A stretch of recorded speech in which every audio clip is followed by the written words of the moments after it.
ঘোষণা দিয়ে দেব যালিকা হুয়াল ফাউজুল আযীম। টাকা আছে, পয়সা আছে, সম্পদ আছে, অর্থ আছে, ব্যাংক ব্যালেন্স আছে, সুন্দরী বউ আছে, তিনটে ছেলে, তিনটেই চাকরিজীবী, চারটে জামাই, চারটেই প্রতিষ্ঠিত ব্যবসাদার, শিল্পপতি, দাপট আছে, ক্ষমতা আছে, পাওয়ার আছে, আধিপত্য আছে, স্ট্যাটাস আছে, লোকবল আছে, জনবল আছে, বিরাট একটা ক্ষমতা পিছন দিক থেকে কাজ করে।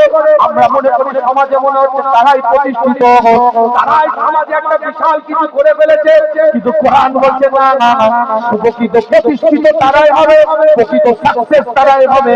যালিকা ওয়াল ফাউজুল আযীম।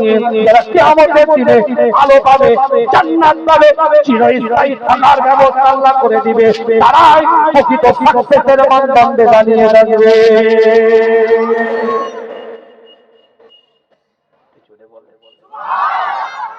আমাদের কাছে সাকসেসের মানদণ্ড টাকা, পয়সা, অর্থ, সম্পদ আছে, ব্যাংক ব্যালেন্স আছে, সুন্দরী বউ আছে, না সুন্দরী প্রেমিকা হলেও হবে, যাও একটা হলেই হবে, বউ না হলে শালীটা সুন্দরী হলেও হবে। কি করবে আল্লাহ জানে। যাই হোক, তিনটে ছেলে, তিনটে চাকরিজীবী, চারটে জামাই, চারটে বড় ব্যবসা,